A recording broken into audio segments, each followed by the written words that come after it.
Decía, hermanos, que nosotros tenemos un solo Salvador, tenemos una sola esperanza, tenemos uno solo en quien tenemos el don de la vida eterna, el perdón de los pecados, y ese solo único se llama Jesucristo. Vamos a Mateo capítulo 7. Mateo capítulo 7, el final del Sermón del Monte, los versículos 28 al 29. Dice así la palabra del Señor: cuando Jesús terminó estas palabras, las multitudes se admiraban de su enseñanza, porque les enseñaba como uno que tiene autoridad y no como sus escribas. En 1893, apenas un año después de la muerte del gran predicador Charles Spurgeon, James Douglas publicó una biografía donde se refirió a Spurgeon como el príncipe de los predicadores. Y así ha sido conocido Spurgeon desde entonces. De hecho, algunos dicen que Spurgeon fue el más grande predicador de la historia de la iglesia después del apóstol Pablo. Podemos no estar de acuerdo con esa declaración. Tal vez tú tienes otro predicador favorito en la historia, George Whitefield, quién sabe. Pero sin duda alguna, Spurgeon es uno de los predicadores más citados del pasado. Sin embargo, yo estoy completamente seguro de que Spurgeon estaría de acuerdo conmigo en esta mañana, completamente de acuerdo conmigo, de que el verdadero príncipe de los predicadores, con P mayúscula, es el Señor Jesucristo. Él es el predicador incomparable al que paradójicamente los predicadores del Evangelio debemos imitar. O sea, Él es el incomparable que debe ser imitado. Por eso digo paradójicamente, porque nuestra capacidad de imitar a Jesús es limitada. Sin embargo, como dice John MacArthur, el Señor modeló muchas cosas que los predicadores contemporáneos pueden y deben imitar.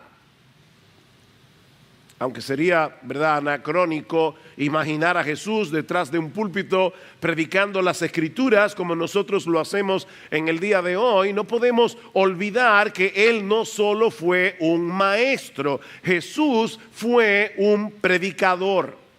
Mateo nos dice en el capítulo 4 de su evangelio que luego del bautismo en el Jordán y la tentación en el desierto, Jesús comenzó a predicar. Mateo 4:17. Y un poco más adelante en ese mismo capítulo, en el versículo 23, nos dice que Jesús iba por toda Galilea enseñando en sus sinagogas y proclamando, la palabra allí es predicando el evangelio del reino. Nuestro Señor Jesucristo era un predicador. Piensen en eso, hermanos.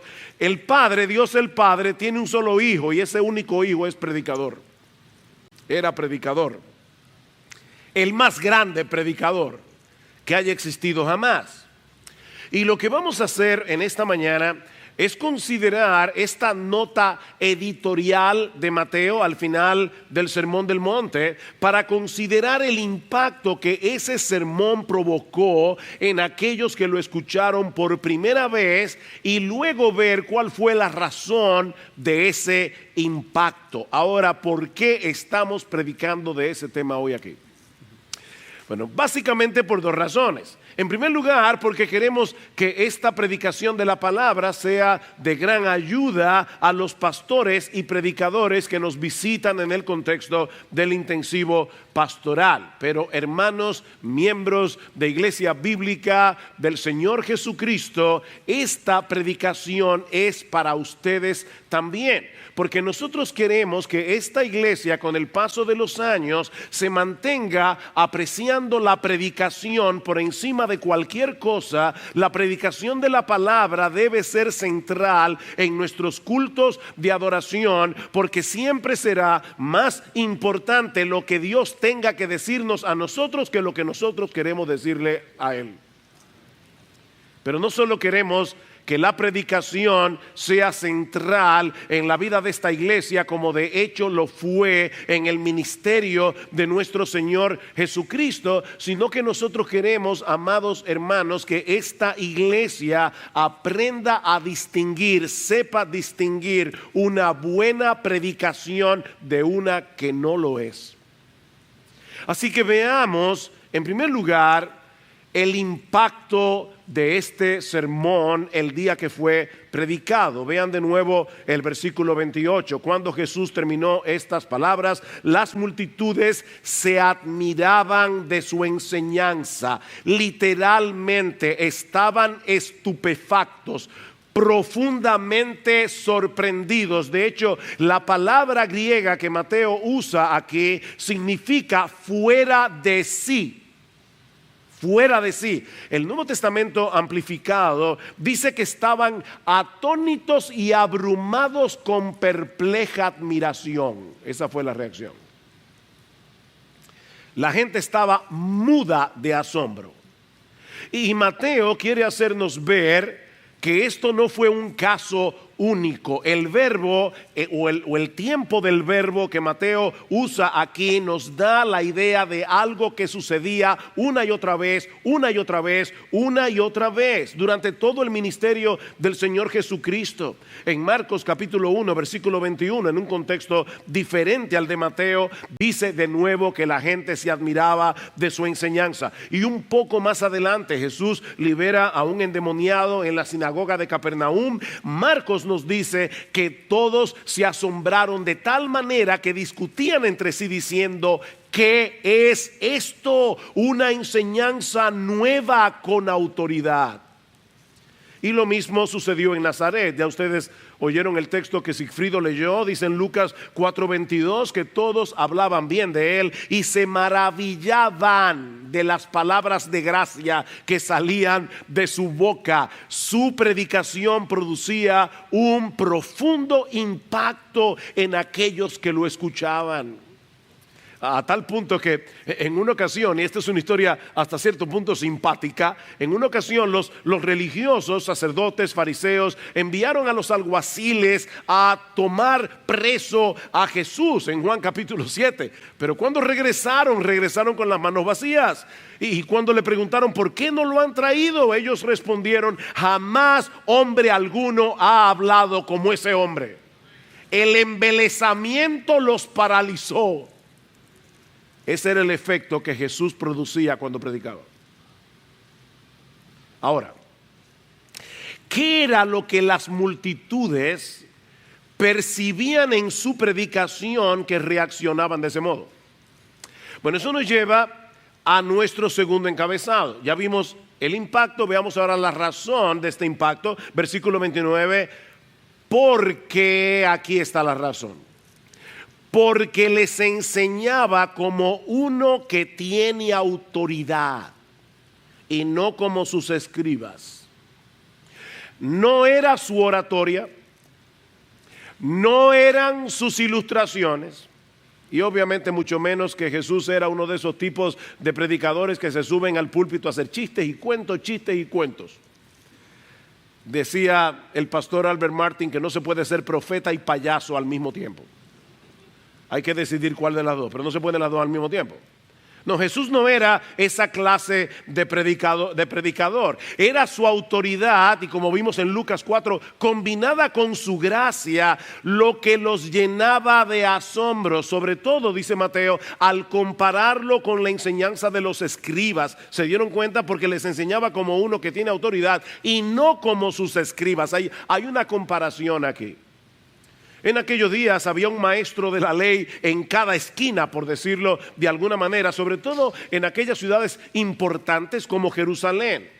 Los judíos del primer siglo se exponían continuamente a todo tipo de predicadores, a todo tipo de maestros. Y de repente aparece Jesús, reconocido en Nazaret como el carpintero que trabajaba en el taller de su padre José, predicando como nadie había predicado jamás.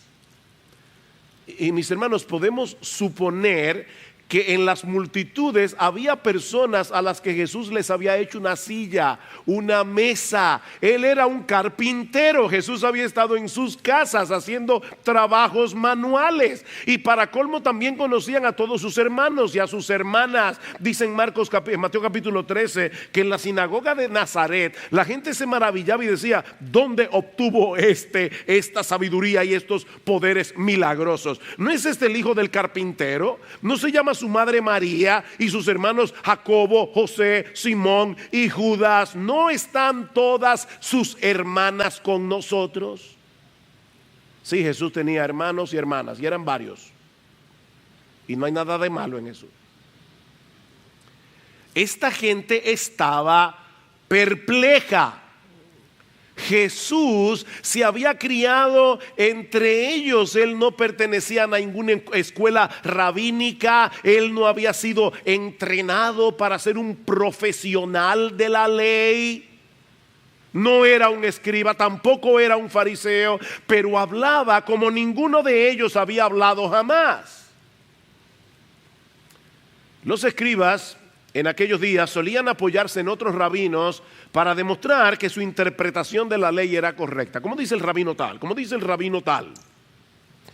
En vez de comparar escritura con escritura, que es lo que debemos hacer, porque la Biblia es el mejor comentario de la Biblia, ellos recurrían continuamente a las voces autorizadas de Israel o a sus tradiciones religiosas, a tal punto que terminaban, dice en Marcos 7, invalidando la palabra de Dios al enseñar como doctrinas mandamientos de hombres.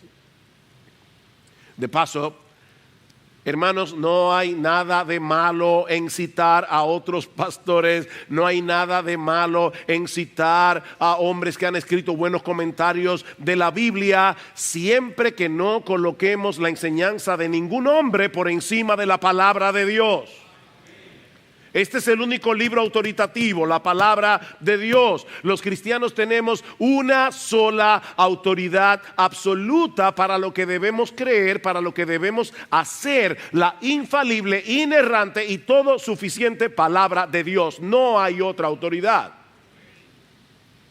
Por otra parte, los escribas se preocupaban excesivamente en los aspectos externos de la ley. Eran súper minuciosos y quisquillosos, pero al mismo tiempo descuidaban la condición del corazón, descuidaban la centralidad del amor a Dios, descuidaban la centralidad del amor al prójimo.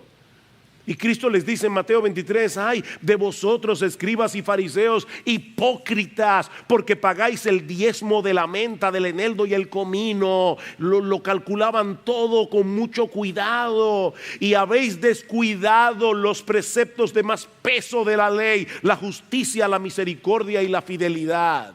Ustedes cuelan un mosquito y se tragan un camello. Ustedes son como sepulcros blanqueados que por fuera lucen hermosos, pero por dentro están llenos de hipocresía y llenos de iniquidad. Sumamente escrupulosos en los aspectos externos de la ley, pero totalmente descuidados para lidiar con los asuntos del corazón. Y para colmo de males, ellos ponían sobre los demás cargas pesadas muy difíciles de llevar. Dice Jesús, pero ellos ni con un dedo quieren moverlas. Tenían un doble estándar. Un estándar para los otros y un estándar diferente para ellos. Este era el tipo de maestros al que los judíos estaban acostumbrados.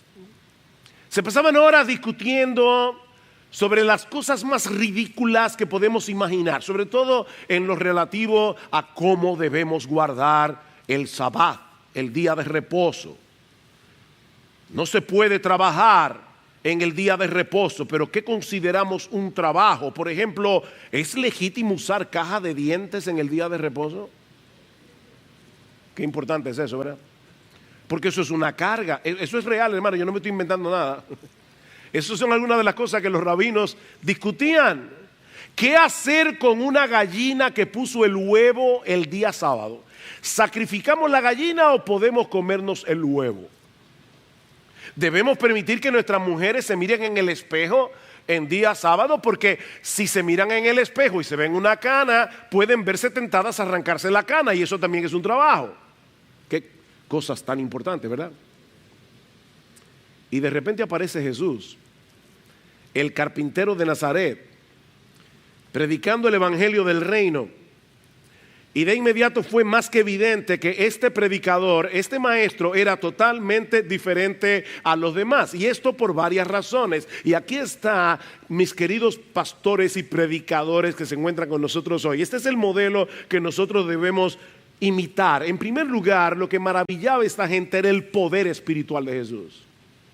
Predicaba con poder. Unos días antes, Jesús había sido ungido con poder cuando el Espíritu Santo descendió sobre él en el bautismo.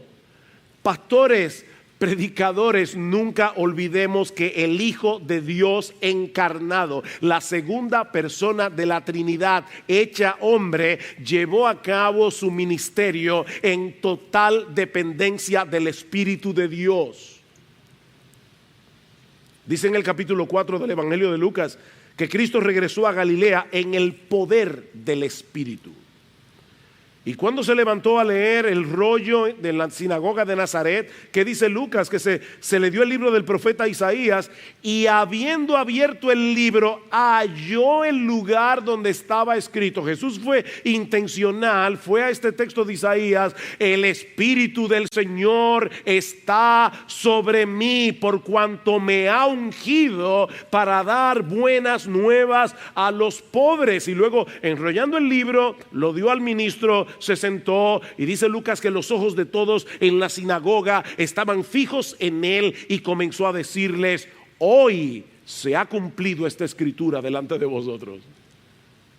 Yo soy ese del que habló Isaías. El Espíritu del Señor está sobre mí. El Espíritu del Señor me ha ungido para poder predicar el Evangelio. Mis hermanos, Cristo predicó en el poder del Espíritu Santo. ¿Cuánto más nosotros?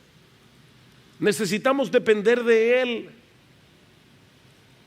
Spurgeon, citando otra vez a nuestro querido hermano del siglo XIX, muchas veces cuando se subía al púlpito, dice que él iba todo el camino diciendo: creo en el Espíritu Santo, creo en el Espíritu Santo, creo en el Espíritu Santo.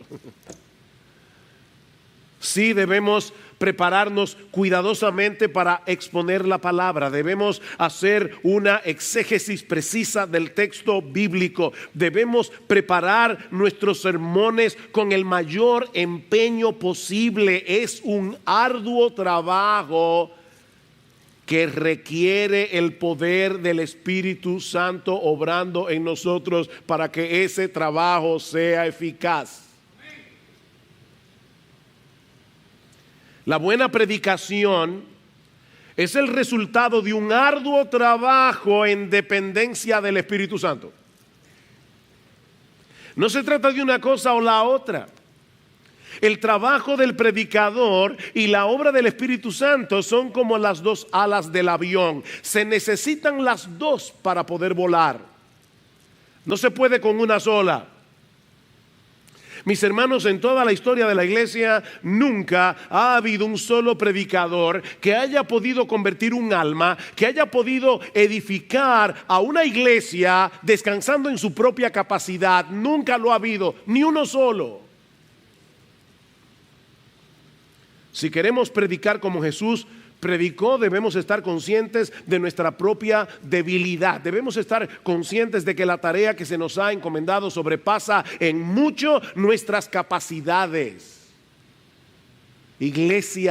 Iglesia bíblica del Señor Jesucristo, amados hermanos, por favor, nunca dejen de orar por sus pastores. Nosotros necesitamos que ustedes oren por nosotros cada semana, para que cuando nos paremos aquí en este púlpito podamos predicar por el poder del Espíritu Santo. Un hombre como el apóstol Pablo continuamente decía: por favor, oren por mí, oren por mí. Y es interesante que Pablo pedía siempre dos cosas. Pablo pedía que el Señor me dé las palabras adecuadas, y en segundo lugar que me dé la valentía necesaria para decir lo que debo decir. Oren por nosotros.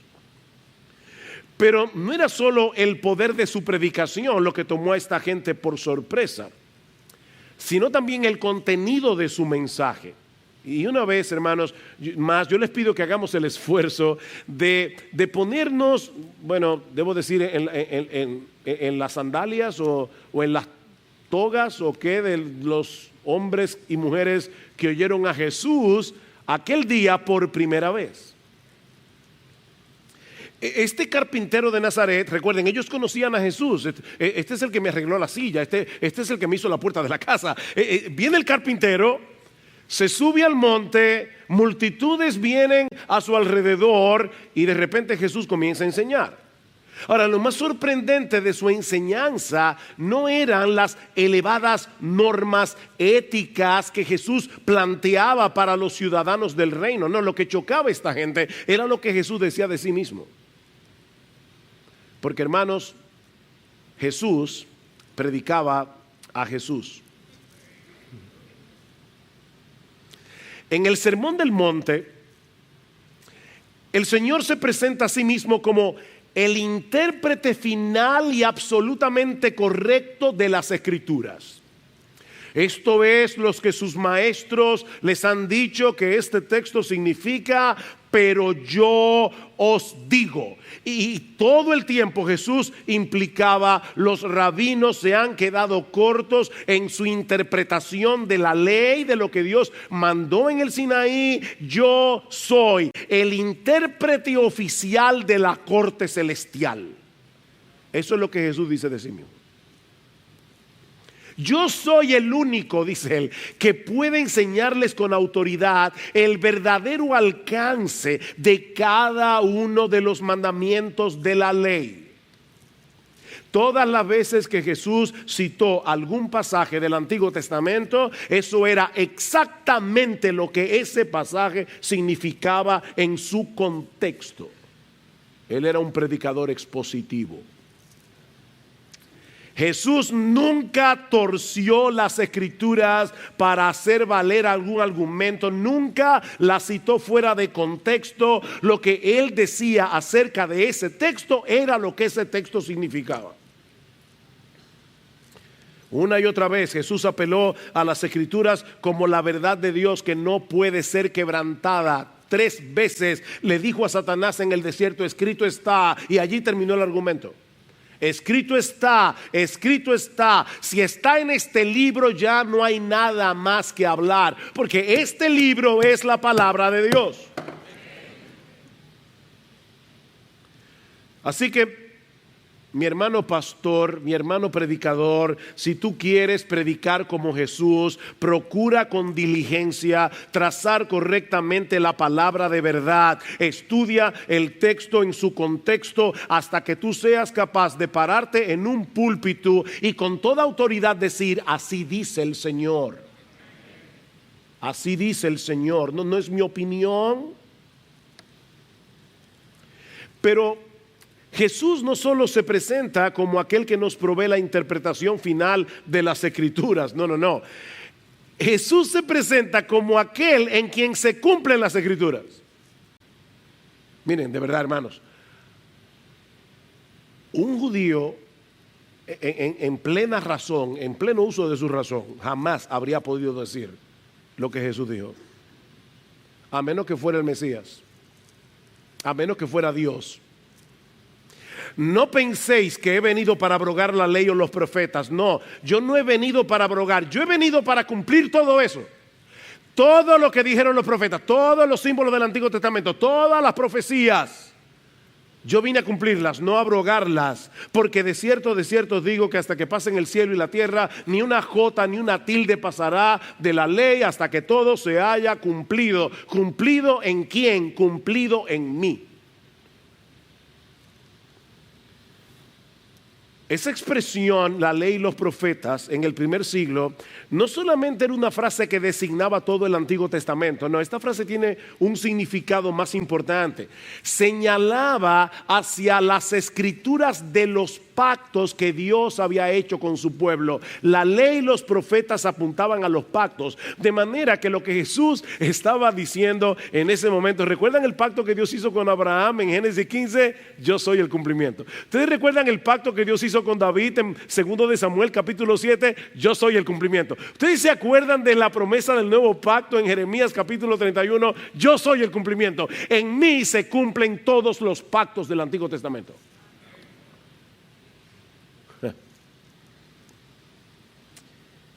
Ningún judío, repito, en su sano juicio diría algo así.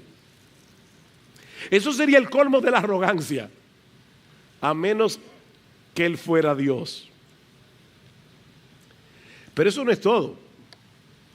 Jesús afirma también que nuestra relación con Él y nuestra lealtad a Él es lo que determina una vida bienaventurada aquí y ahora y por toda la eternidad.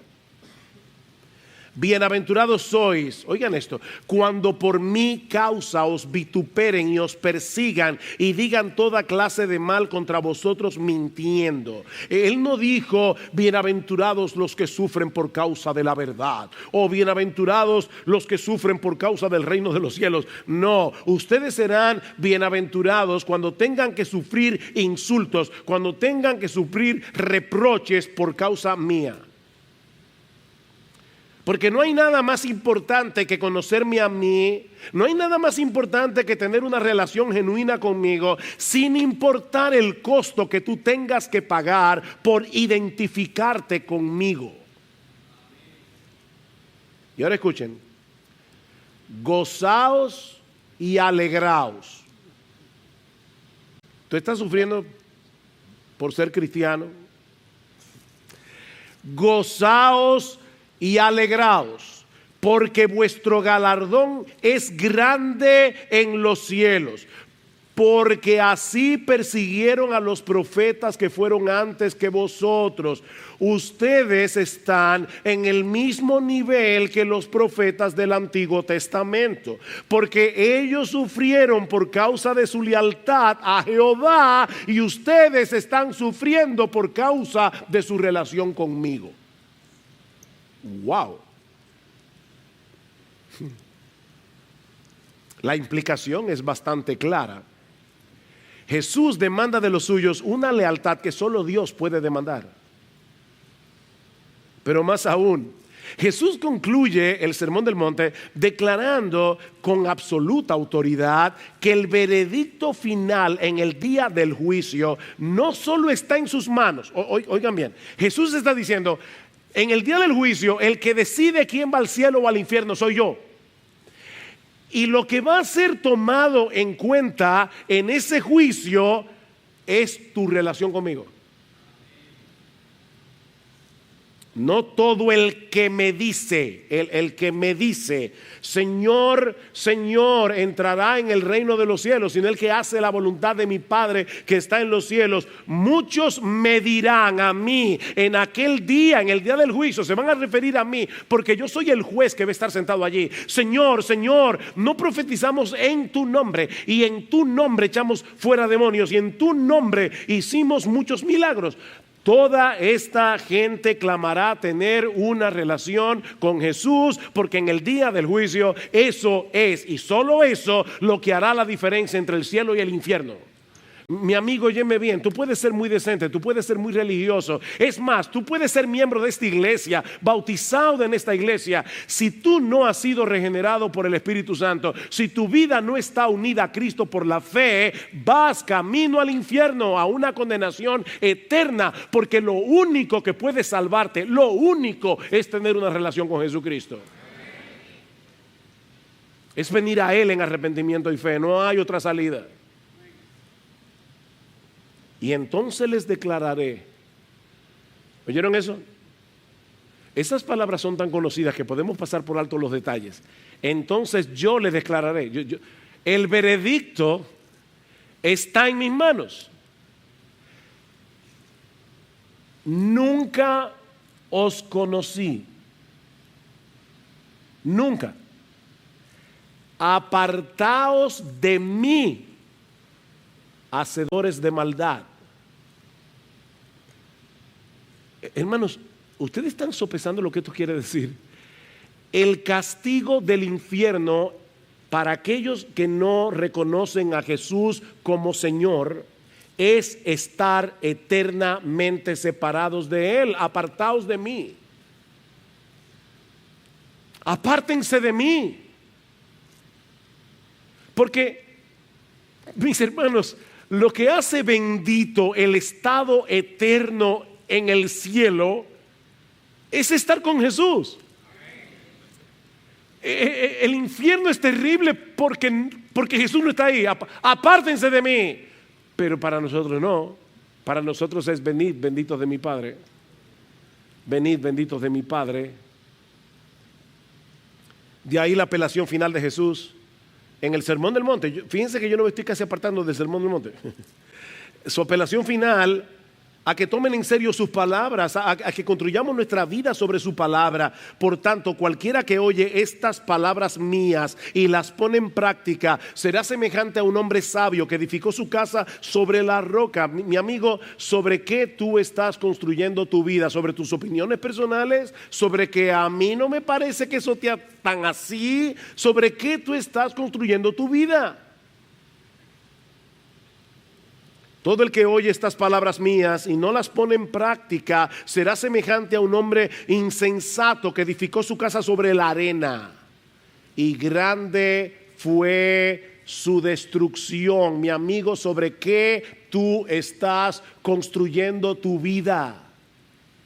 ¿Cuál es tu base de autoridad? Jesús no solo es el expositor por excelencia de la voluntad de Dios revelada en las Escrituras, Él es la revelación final de Dios. ¿Qué dice Hebreos capítulo 1? Dios, habiendo hablado muchas veces y de muchas maneras a los padres por los profetas, en estos postreros días nos ha hablado por el Hijo. Y el texto original lo que dice es, en estos postreros días nos ha hablado en Hijo. Ustedes han visto esa persona que dice, fulano de tal es bilingüe, pero su idioma principal es el español, o su idioma principal es el inglés. Bueno, Dios habla todos los idiomas porque Él es Dios, pero el idioma por excelencia que habla Dios es en Hijo. Y lo que Él habló en Hijo está aquí. De ahí la afirmación de Jesús en Mateo 24. Escuchen, el cielo y la tierra pasarán, pero mis palabras no pasarán. ¿A qué le suena eso? Eso le suena seguro a Isaías 48. La palabra del Dios nuestro permanece para siempre. Es la misma palabra que Jesús cita en el Sermón del Monte, que ya leímos, cuando dice, hasta que pasen el cielo y la tierra, ni una jota ni una tilde pasará de la ley hasta que todo se haya cumplido. En Mateo 5 es la ley, pero en Mateo 24 son sus palabras. Mis palabras nunca pasarán. Así que lo que provocó el asombro de la gente aquel día era el hecho de que Jesús predicara a Jesús en esos términos. Jesús predicaba a Jesús. Así que pastores, predicadores, si quieren predicar como Él, procuren que al final de tu predicación tu auditorio lo admire a Él, no a ti. Porque no nos predicamos a nosotros mismos, dice Pablo en 2 Corintios capítulo 4 versículo 5. No nos predicamos a nosotros mismos, sino a Jesucristo como Señor, y a nosotros como vuestros siervos por amor de Jesús. Porque Dios, que mandó que de las tinieblas resplandeciese la luz, es el que resplandeció en vuestros corazones cuando nosotros no nos estábamos predicando a nosotros mismos, sino que estábamos predicando a Jesús para iluminación del conocimiento de la gloria de Dios en la faz de Jesucristo. Es la predicación de Cristo la que salva y la que santifica. Pastor, predicador, no te prediques a ti mismo. No uses el púlpito como tu departamento personal de publicidad, porque eso es una profanación de la sagrada tarea que Dios nos ha dado. No te prediques a ti mismo, predica a Jesucristo. Iglesia, no vengas los domingos con la expectativa de escuchar los 5 principios que te van a permitir vivir una vida exitosa. No vengas a la iglesia para ser entretenido porque el pastor es tan chistoso. Ven a la iglesia con la expectativa de conocer mejor a Jesús mientras se predica su palabra, con el propósito de que Él sea más admirado, más adorado, más amado, más obedecido. Ven con esa expectativa. Pero espérense que no hemos terminado. A ellos no solamente les resultaba chocante lo que Él decía de sí mismo, sino también lo que Jesús decía del verdadero discipulado. Del verdadero discipulado. Jesús no se pierde en detalles irrelevantes, de esos detalles que les interesaban a los escribas. Él iba directo al corazón de la piedad. Bienaventurados los pobres en espíritu, porque de ellos es el reino de los cielos. Dichosos y florecientes los que reconocen que espiritualmente hablando se encuentran en la más terrible de las miserias espiritualmente hablando y se refugian en Dios. Dichosos. Los ciudadanos del reino son sensibles a sus pecados, son mansos, están hambrientos y sedientos de santidad, están hambrientos y sedientos de una vida más pura. No se contentan con tratar de conformarse externamente a la ley de Dios, sino al espíritu de la ley. Esta gente se maravillaba porque nunca antes se les había tocado la llaga del corazón como lo hizo Jesús. Oísteis que fue dicho: no matarás. En esa estoy bien, seguro. Pero yo os digo que todo aquel que se enoje contra su hermano, yo les digo que todo aquel que usa palabras hirientes, palabras denigrantes, para descargar tu ira contra tu hermano, tú eres un asesino. Ya tú eres un violador del 6º mandamiento. Uy. Y lo grande es que en medio de todo esto Jesús dice: pero ¿sabes qué? Yo vine a cumplir la ley. No te olvides, no desconecten una cosa con la otra. Yo vine a cumplir la ley. Todo lo que ustedes no van a poder hacer, porque ustedes son unos mentirosos, son unos asesinos, son unos adúlteros, porque el que mira a una mujer para codiciarla ya adulteró con ella en su corazón. Somos todo eso, pero yo voy a morir en una cruz para salvarlo de sus pecados, porque es en mí que se cumple la ley y los profetas. Hay alivio, pero no liviandad. Son 2 cosas diferentes. Si tu ojo derecho te es ocasión de caer, arráncalo. Échalo de ti. Es mejor que se pierda uno de tus miembros, sino que todo tu cuerpo sea arrojado en el infierno. Tu mano te es ocasión de caer, córtatela. Bien claro, ¿verdad? Simple. Nada rebuscado. Por eso os digo: no os preocupéis por vuestra vida, qué comeréis, qué beberéis, ni por vuestro cuerpo, qué vestiréis. ¿No es la vida más que el alimento y el cuerpo más que el vestido? ¿Quién no entiende eso? ¿Qué es más complicado? ¿La vida, el cuerpo humano o el plátano con mangú o el huevo frito? ¿Qué es más complicado? ¿Que Dios te dé la vida, mantenga tu cuerpo, diseñe tu cuerpo, o te provea un plátano con huevo, con queso? No quiero ponerlos a salivar, pero ¿qué es más complicado? Es más complicado que Dios nos dé la vida. Es más complicado que Dios haya diseñado el cuerpo. Y si Él te dio la vida, si Él te dio el cuerpo, ¿no te va a dar el plátano? ¿Verdad? Es simple. No se afanen por eso. Fue la conjunción de todos esos elementos sumado a un carácter intachable. Jesús no tenía un doble estándar. Eso fue lo que dejó muda de asombro a las multitudes que escucharon a Jesús aquel día y durante el resto de su ministerio. Jesús hablaba con autoridad porque tenía autoridad. La autoridad del inefable y glorioso Hijo de Dios encarnado. Y ahora escuchen, pastores, no pastores, iglesia bíblica, escuchen esto. Ese Jesús que tiene toda autoridad, le ha dado una autoridad delegada a sus predicadores. Cuando nos paramos aquí, abrimos el texto bíblico y estamos siendo fiel a lo que este libro enseña, estamos predicando con la autoridad de Dios. ¿Qué le dice Pablo a Timoteo? Esto manda con toda autoridad y que nadie te menosprecie, le dice a Tito. Con toda autoridad. Es una autoridad delegada, importante eso. Cuando venimos aquí a dar nuestras propias opiniones no tenemos ninguna autoridad. Pero cuando estamos hablando lo que este libro dice, cuando estamos enseñando lo que este libro dice, lo estamos enseñando con toda autoridad.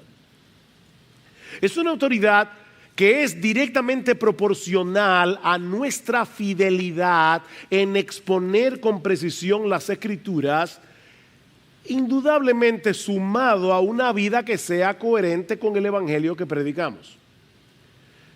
De paso, hermanos, una vida coherente con el Evangelio que predicamos no es una vida sin pecado, pero sí es una vida arrepentida. El predicador no viene aquí como el tipo que bajó de una nube, el perfecto, el impecable, el que dice, yo no entiendo cómo puede haber cristianos que no. Mire, cuando una gente dice, yo no entiendo cómo puede haber cristianos, todo lo que sigue de ahí para adelante está mal.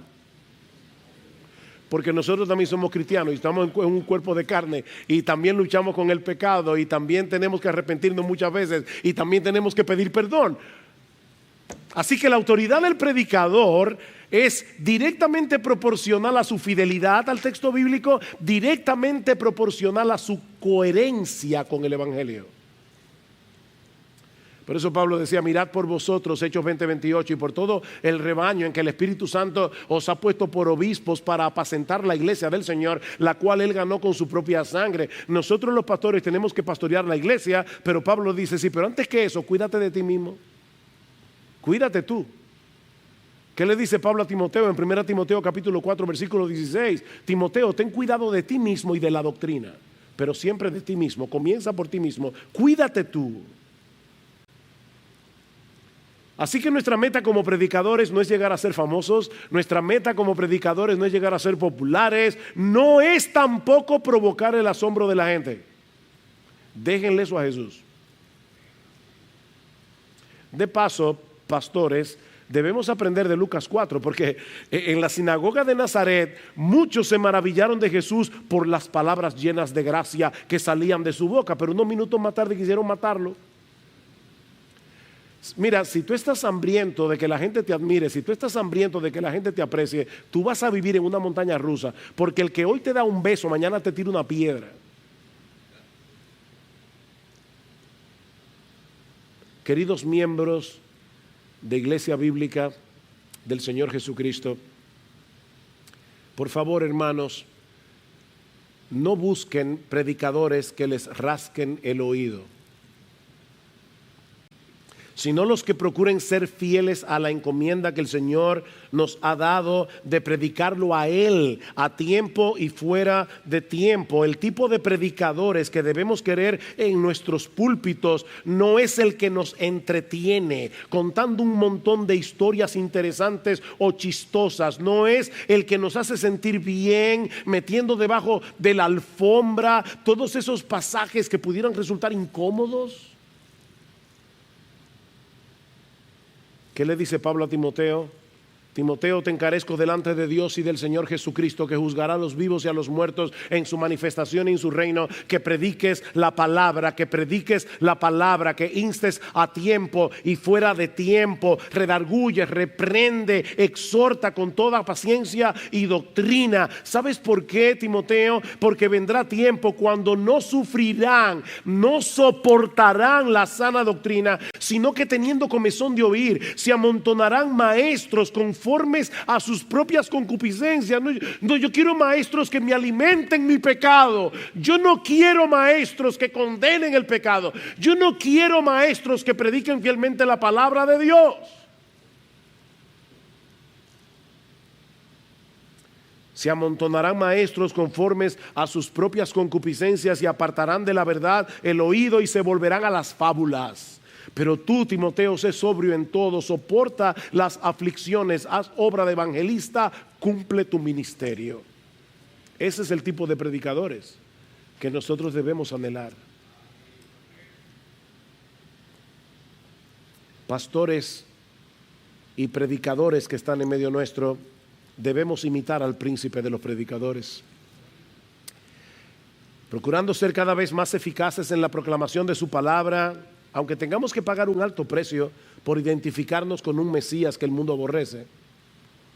Debemos predicar y enseñar en dependencia del Espíritu Santo, no en nuestras propias fuerzas. Debemos exponer fielmente las Escrituras, cada texto en su contexto. Debemos predicar a Cristo para llevar a la gente a Cristo. Hermanos, este libro trata de Jesús. ¿Qué es el Antiguo Testamento? ¿Qué es el Antiguo Testamento? Primera de Pedro capítulo 1 versículo 10. Los profetas que profetizaron de esta gracia destinada a vosotros inquirieron y diligentemente indagaron, escudriñando qué persona y qué tiempo indicaba el Espíritu de Cristo que estaba en ellos, el cual anunciaba de antemano los sufrimientos de Cristo y las glorias que vendrían tras ellos. ¿Saben lo que es el Antiguo Testamento? El Antiguo Testamento es Cristo predicando a Cristo en el poder del Espíritu. ¿Qué es el Nuevo Testamento?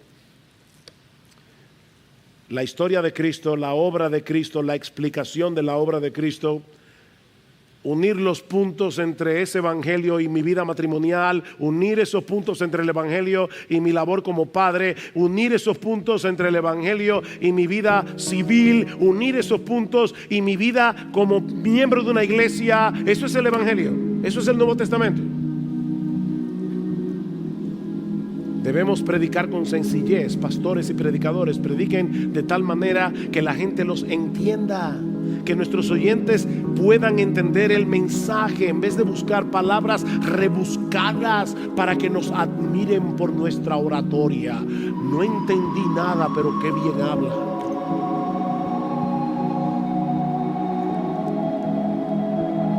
Es un glorioso y sorprendente llamado el que nuestro Dios nos ha hecho. Se trata de una tarea que debemos llevar a cabo, sí, con todas nuestras capacidades redimidas y al mismo tiempo luchando según la potencia de Él, la cual actúa poderosamente en mí. Colosenses 1:29. Yo trabajo, dice Pablo, yo agonizo, pero luchando según la potencia de Él, no en la mía, la cual actúa poderosamente en mí. Y cuando aparezca el príncipe de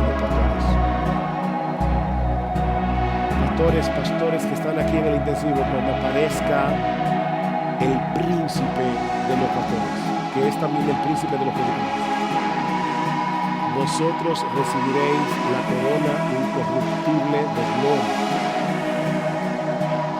Y escucharán de sus benditos labios: bien, buen siervo. Sobre poco fuiste fiel, sobre mucho te pondré. Entra, pastor sufrido, que has venido aquí con un montón de heridas. Ven, hijo mío, entra en el gozo de tu Señor. No fuiste famoso, no eras una celebridad. Tus sermones nadie los veía en YouTube. Nadie te invitaba a predicar en una conferencia. Bien, buen siervo fiel. Bien, en lo poco fuiste fiel, en lo mucho te pondré. Ven y entra en el gozo de tu Señor.